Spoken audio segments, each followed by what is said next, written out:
कहानी की शुरुआत में हम एलेक्सिस, वेल और बीवरली नाम की 3 दोस्तों को देखते हैं जो कि हैवी मेटल कॉन्सर्ट में अपने फेवरेट बैंड का शो देखने जा रहे होते हैं। रास्ते में वो एक गैस स्टेशन पर रुकते हैं जहां बीवरली एक न्यूज़पेपर पर देखती है कि शहर में शैतान को पूजने वाला एक ग्रुप है जिन्होंने कम उम्र के लोगों को मार दिया है। बीवरली इसे देखकर बहुत डर जाती है, जबकि एलेक्सिस न्यूज़पेपर देखने के बाद भी मजाक के मूड में रहती है। यहाँ हम उस शॉपकीपर को कुछ धार्मिक न्यूज देखते हुए देखते हैं। खैर वो तीनों लड़कियां कार में वापस आ जाती हैं और अपनी मंजिल पर निकल जाती हैं। तभी अचानक एक ब्लू वैन उन्हें ओवरटेक करती है और उसमें बैठे लोग उनकी कार के ऊपर मिल्क शेक फेंक देते हैं, जिससे वो वहीं पर रुक जाती हैं और अपनी कार को साफ करने लगती हैं। इसके बाद वो तीनों उस कॉन्सर्ट में पहुंच जाती हैं जहां बहुत से लोग आए हुए थे। यहाँ वो तीनों शो में जाने से पहले ड्रिंक करती हैं ताकि वो शो में एंजॉय कर सकें। तभी उनकी नजर उस ब्लू वैन पर जाती है जो उन्हें ओवरटेक करके गई थी, इसलिए वो उस वैन के ओनर से बदला लेने का प्लान करती हैं, जिसके लिए वेल एक पटाखे की पैकेट को उस वैन के अंदर फेंक देती है, जिससे उस वैन में बैठे 3 लड़के बाहर आ जाते हैं जिनका नाम इवान, कोवाक्स और मार्क था। तभी उन्हें एहसास होता है कि वो लड़कियां उनसे बदला ले रही हैं, इसलिए इवान लड़कियों को ड्रिंक देते हुए अपने साथ एंजॉय करने को कहता है, जिसके लिए वो लड़कियां मान जाती हैं। इसके बाद वो सभी एक साथ उस कॉन्सर्ट शो में जाने की बात करते हैं और एंजॉय करते हुए ड्रिंक करते हैं। तभी बीवरली उस वैन के अंदर कुछ शैतानी बुक्स देखती है, जिससे उसे लगता है कि वो तीनों लड़के सही नहीं हैं। खैर बीवरली उन लड़कों के साथ घूमने लगती है।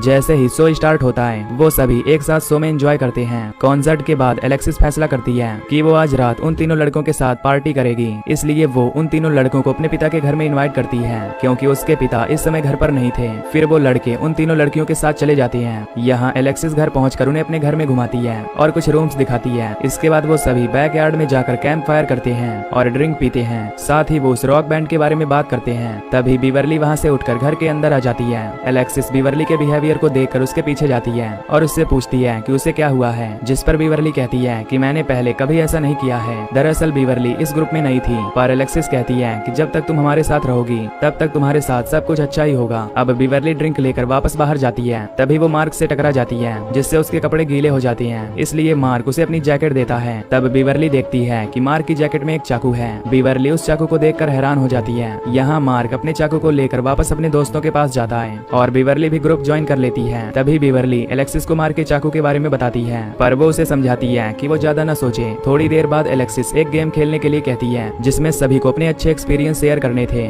जिस बीच एलेक्सिस देखती है कि वो लड़के ड्रिंक नहीं कर रहे, जिससे वो उनसे कहती है कि मैंने ड्रिंक में नशीली चीज नहीं मिलाई है, इसलिए तुम ड्रिंक कर सकते हो। इस बात से उन लड़कों को शक होने लगता है कि शायद एलेक्सिस ने ड्रिंक में कुछ मिलाया है, पर जब वो तीनों लड़कियों को ड्रिंक लेते हुए देखते हैं तो वो भी ड्रिंक कर लेते हैं। जिसके बाद लड़कियां उन्हें बताती हैं कि उन्होंने ड्रिंक में नशीली दवा मिला दी थी। अब इस ड्रिंक का असर शुरू होता है और धीरे धीरे एक एक करके तीनों लड़के बेहोश हो जाते हैं। कुछ समय बाद तीनों लड़कियां मिलकर उन्हें जगाती हैं। तब इवान, मार्क और कोवाक्स देखते हैं कि उन्हें मोमबत्तियों से भरे एक रूम में कुर्सियों से बांध कर रखा हुआ है। यहाँ वेल और एलेक्सिस लड़कों को खतरनाक तरीके से ताने मारते हैं, जबकि बीवरली उनके पीछे खड़ी होकर उन्हें देख रही होती है क्योंकि वो ये सब पहली बार देख रही थी। अब तीनों लड़के घबराकर मदद के लिए चिल्लाते हैं कि वो उन्हें छोड़ दें। यहाँ हमें पता चलता है कि तीनों लड़कियां the daughters of the don नाम के शैतानी ग्रुप की मेंबर हैं, जो कि देश में नई उम्र के लोगों का मर्डर करते हैं और इस बार इन तीनों लड़कों की बारी होती है। ये जानकर तीनों लड़के बहुत घबरा जाते हैं और डरते हुए पूछते हैं कि आखिर वो ऐसा क्यों कर रही हैं। तब एलेक्सिस बताती है कि उनके ऐसा करने के पीछे का कारण देश में रहने वाले लोगों में डर पैदा करना है, ताकि ज्यादा से ज्यादा लोग भगवान को मानने लगें और अपने धर्म में शामिल हो जाएं। और ये जिसे भी मारती थी उसके फैमिली को चर्च में ले जाया करती थी। ये सुनकर मार्क एलेक्सिस से धर्म के बारे में कुछ सवाल पूछने लगता है, जिससे एलेक्सिस इंप्रेस हो जाती है। जिस बीच इवान चिल्लाते हुए तीनों लड़कियों को भला बुरा कहने लगता है। इस बात से एलेक्सिस को इवान पर गुस्सा आ जाता है और वो गुस्से में आकर उसकी गर्दन पर चाकू मार देती है, जिससे इवान की वहीं पर मौत हो जाती है। इसके बाद एलेक्सिस मार्क के पास आती है और उसे चाकू दिखाते हुए माफी मांगने के लिए कहती है, पर मार्क ऐसा नहीं करता,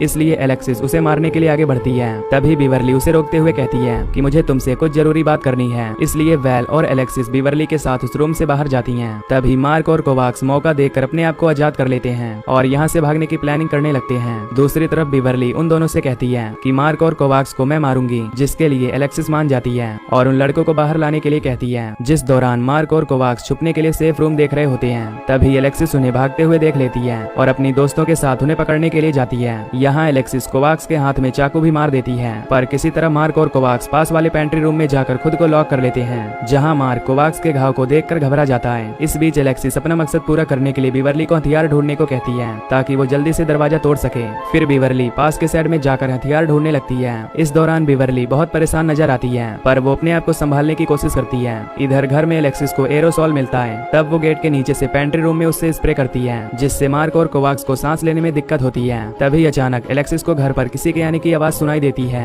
इसलिए वो तुरंत बाहर देखने के लिए जाती है, जहाँ वो देखती है कि उसकी स्टेप मदर सूजन अपना पासपोर्ट लेने घर पर आई है। सूजन अपना पासपोर्ट लेकर जाने लगती है और एलेक्सिस से कहती है कि मैंने किसी अनजान वैन को घर के बाहर देखा था, जिससे मुझे लगा कि घर में कोई घुस आया है, इसलिए मैंने पुलिस को इन्फॉर्म करके उन्हें यहाँ बुला लिया है। अब जैसे सूजन बाहर जाती है तभी उसे पेंट्री रूम से बोतल के टूटने की आवाज आती है, जिससे उसे शक होता है, इसलिए वो रूम को चेक करने के लिए जाने लगती है। तब एलेक्सिस बार बार अपनी माँ से कहती है कि उस रूम में कुछ भी नहीं है, लेकिन सूजन उसकी बात नहीं सुनती और लिविंग रूम में पहुंच जाती है, जहां वो इवान की लाश को देखकर डर जाती है। तभी एलेक्सिस तुरंत अपनी माँ को चाकू मारकर उन्हें मार डालती है। अब वेल वहां आती है और सूजन की बॉडी को देखकर घबरा जाती है। इसी बीच हम पुलिस को देखते हैं, जो कि एलेक्सिस के घर की ओर आ रही होती है। दूसरी ओर बीवरली अभी भी सैड में थी, क्योंकि उसे ये उन लड़कों को मारना ठीक नहीं लग रहा था। यहाँ बीवरली को एलेक्सिस के पिता जॉन हेनरी की प्रॉपर्टी के डॉक्यूमेंट्स और पैसों का एक बैग मिलता है, जिससे वो समझ जाती है कि जॉन कुछ गलत कर रहा है। इधर पेंट्री रूम में मार्क और कोवाक्स टूटी हुई बोतल की मदद से लड़कियों से लड़ने की तैयारी करते हैं, लेकिन तभी एलेक्सिस और वेल एरोसोल स्प्रे की मदद से गेट के अंदर आग लगाने लगते हैं, जिससे दोनों लड़के बहुत परेशान हो जाते हैं। तभी उसी समय डिम्ब्रोवस्की नाम का एक शेरिफ वहां आता है। तब एलेक्सिस उसे समझाने की कोशिश करती है ताकि वो वहां से चला जाए, लेकिन शेरिफ को उसके ऊपर शक होता है, इसलिए वो एलेक्सिस से उसकी आईडी मांगता है, जिससे एलेक्सिस आईडी देने की बजाय घर के अंदर भाग जाती है। ये देखकर शेरिफ भी उसका पीछा करता है। तब लिविंग रूम में उसे इवान की लाश और शैतानी कल्ट के निशान दिखाई देते हैं, जिससे वो अलर्ट हो जाता है। तभी उसे पेंट्री रूम से आवाज आती है। जब वो वहां जाता है तो उसे मार्क और कोवाक्स दिखाई देते हैं, जो कि शेरिफ से मदद मांगने लगते हैं, पर शेरिफ उन पर विश्वास नहीं करता और उनके हाथों में हथकड़ी लगा देता है। तभी अचानक से वेल वहां जाती है और शेरिफ की गन लेकर उसे गोली मार देती है और वो दोनों लड़के वापस पेंट्री रूम में भाग जाते हैं। इसके बाद वहां एलेक्सिस आती है और देखती है कि वेल ने शेरिफ को मार डाला है। एलेक्सिस उससे गन छीन लेती है, पर वेल उसे गन देने से मना करती है, जिससे दोनों के बीच गन को लेकर फाइट होने लगती है। तभी वहाँ बीवरली आ जाती है और अपनी दोस्तों को ट्रोलिंग मोटर दिखाकर उन्हें धमकाती है कि अगर तुमने उन लड़कों को नहीं जाने दिया तो मैं तुम्हें मार दूंगी। तब एलेक्सिस और वेल बीवरली को समझाने लगती हैं कि वो ये सब अपने भगवान के लिए कर रहे हैं, लेकिन बीवरली उनकी बातों में नहीं आती, क्योंकि उसे अब सारी सच्चाई पता चल चुकी थी। बीवरली कहती है कि मैंने एलेक्सिस के पिता जॉन के डॉक्यूमेंट्स देखे हैं कि जॉन चर्च के हेड होने का फायदा उठाकर लोगों से दान किए पैसों को लूट रहा है। बीवरली की बात सुनने के बाद एलेक्सिस उसे अपना काम पूरा करने को कहती है। दूसरी ओर वेल चुपके से बीवरली पर हमला करती है और उसे नीचे गिरा देती है। इसी दौरान मार्क और कोवाक्स पेंट्री रूम से बाहर आकर वेल पर अटैक कर देते हैं। तभी बीवरली भी अपनी दोस्तों पर हमला करके उन्हें चोट पहुंचा देती है, पर एलेक्सिस और वेल मौका मिलने पर वहां से भाग जाती हैं। इधर दोनों लड़कों को पता चल जाता है कि बीवरली उनकी तरफ है, इसलिए वो उसे कोई नुकसान नहीं पहुंचाते। तभी कोवाक्स की हालत बिगड़ती जाती है, जिससे मार्क समझ जाता है कि अगर उसे हॉस्पिटल नहीं ले जाया गया तो वो जिंदा नहीं रह पाएगा। इसलिए मार्क चाकू लेकर एलेक्सिस से कार की चाबियां लाने के लिए जाता है और बीवरली खून से लथपथ कोवाक्स को गन देकर उसे एक सेफ जगह पर छिपा देती है। इसके बाद कोवाक्स को बाहर से एक कार की लाइट दिखती है, इसलिए वो हेल्प लेने के लिए बाहर जाता है और देखता है कि वहाँ एलेक्सिस के पिता जॉन आए हुए हैं। जब वो जॉन के पास जाता है तो जॉन उससे बातचीत करता है और उसकी हालत देखकर उसे अपनी कार के पास जाने को कहता है। साथ ही वो कोवाक्स से उसकी गन मांगता है और जल्द ही पुलिस को बुलाने का वादा करता है, इसलिए कोवाक्स जॉन की बात मानकर उसे गन दे देता है। तभी जॉन बेरहमी से कोवाक्स को गोली मार देता है। दूसरी तरफ घर की लाइट चली जाती है, इसलिए बीवरली लाइट ऑन करने की कोशिश करती है। तब वेल उसे लाइट ऑन करने से रोकने के लिए उस पर हमला करती है, जिससे दोनों के बीच लड़ाई हो जाती है। तभी बीवरली एक हेयर स्प्रे की मदद से वेल के बालों में आग लगा देती है, जिसके बाद बीवरली घर की लाइट ऑन कर देती है।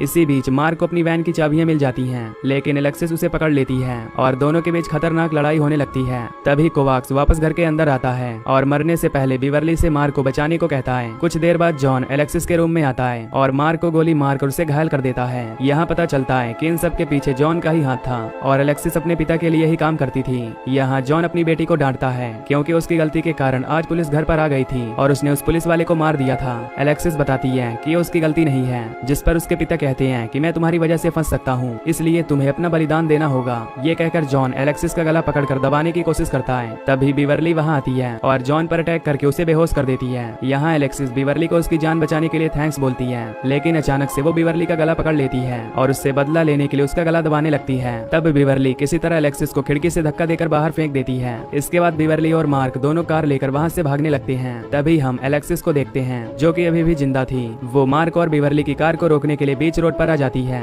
जिससे बीवरली एलेक्सिस के ऊपर कार चढ़ाकर उसे मार डालती है। अगले दिन हम सारी घटना को न्यूज में देखते हैं, जहाँ जॉन खुद को एक विक्टिम बताता है और झूठ बोलता है कि उसकी बेटी एलेक्सिस ने शैतानी ग्रुप ज्वाइन किया था, जिसके चलते उसने ये सब मर्डर किए। दूसरी तरफ हम बीवरली और मार्क को गैस स्टेशन पर देखते हैं, जहाँ बीवरली अपनी चोट के लिए कुछ दवाई खरीदती है। गैस स्टेशन का ऑनर वही न्यूज देख रहा होता है, इसलिए बीवरली जाने से पहले उस ऑनर से कहती है कि जो हम देखते हैं वो जरूरी नहीं कि सच हो और उसे जॉन पर विश्वास न करने का कहती है, जिससे ऑनर काफी हैरान होता है। बीवरली अपनी कार में आती है और मार्क के साथ उस शहर को छोड़कर चली जाती है और इसी के साथ ये मूवी यहीं पर खत्म हो जाती है। Till then take care, love you.